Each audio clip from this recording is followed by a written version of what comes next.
Today I'm cooking mussels. Mussels. Mussels, not this. Okay, mussels, they're usually available in a bag. Make sure it's fresh with ice when you buy it. And then when you get home, take out the mussels from the bag, soak it in a bowl of cold water and ice cube.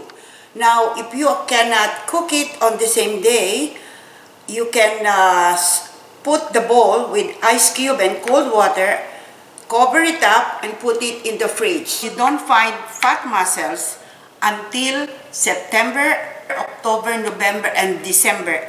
Those 4 months are the best months to buy mussels. The mussels that you can buy from January to August are smaller. Then, if you want to eat fat mussels, put about tablespoon of breadcrumbs when you soak it in a bowl, and they will eat it. So the mussels get big and fat.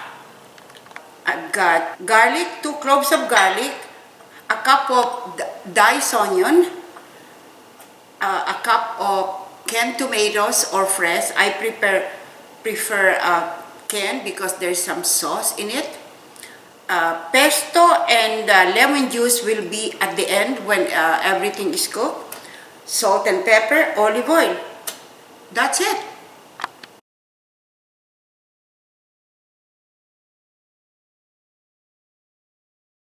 The first thing to do is you can use either a wok or a deep, large saucepan. I prefer wok because it's deep and there is no fear of splashing the sauce and the oil around the stove. Then you put the diced onion, 1 cup, and at the center, you put the garlic, because garlic, if you put garlic at the beginning, it will burn easily and it's gonna taste bitter. So make sure the garlic and onions are mixed like that. And then started stirring. And you have to wait until the onions are translucent or soft, so that the taste will come out from it.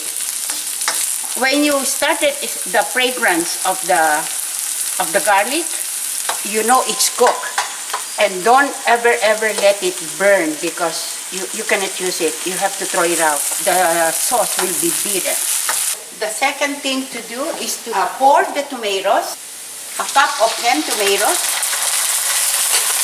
then stir it.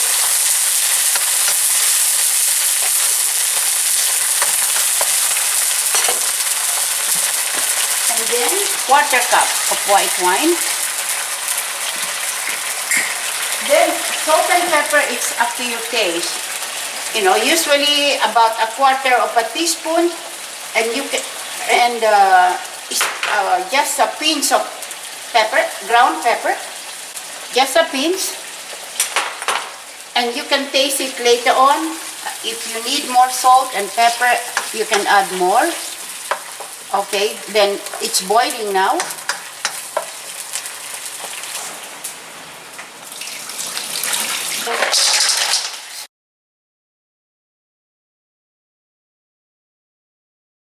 If there's any beard, I guess they are male.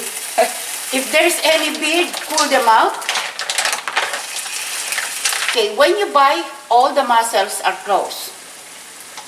And then when you start cooking, they will slowly open up. Then cover it with a lid. You can increase the heat a little bit. When the mussels are cooked, all the closed mussels are to be removed and then throw it out, because you cannot eat it. They're dead. Okay? I have another way of cooking it. It's my own recipe, nothing from the book. When I put the mussels, when I see the mussels open up, I add 1/2 can of coconut milk. I prefer Thai. Okay, not the light, the regular coconut milk. Now, if you want a little bit of kick, you can pour, let's say, few red pepper flakes. Depends on how hot you want.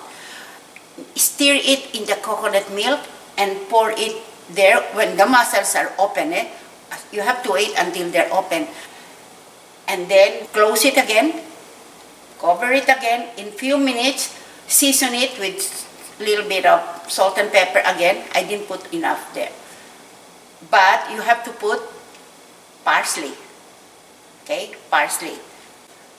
This recipe I'm cooking, I'm putting pesto sauce. It's time to check. You stir it and look at that. Almost all are open. Great. Okay, I don't see any close one. They're good, meaning they were fresh. Yeah, now it's time to taste the broth. Oh my God, it's good. I need a little bit more of ground pepper. Just a little bit more of salt. And then you stir it.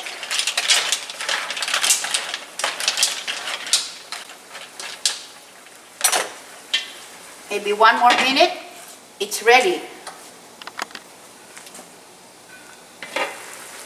It's cooked. Now, when it's cooked, you transfer it to a large bowl or a large container.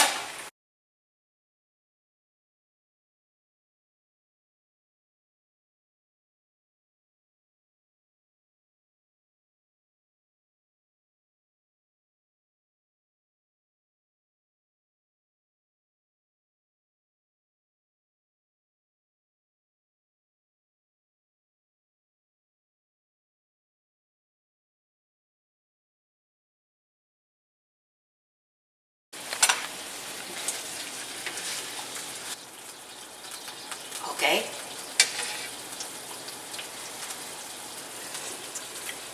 It's enough. Now it's time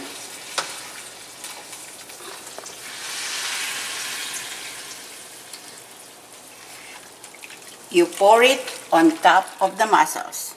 Voila! Done. Enjoy!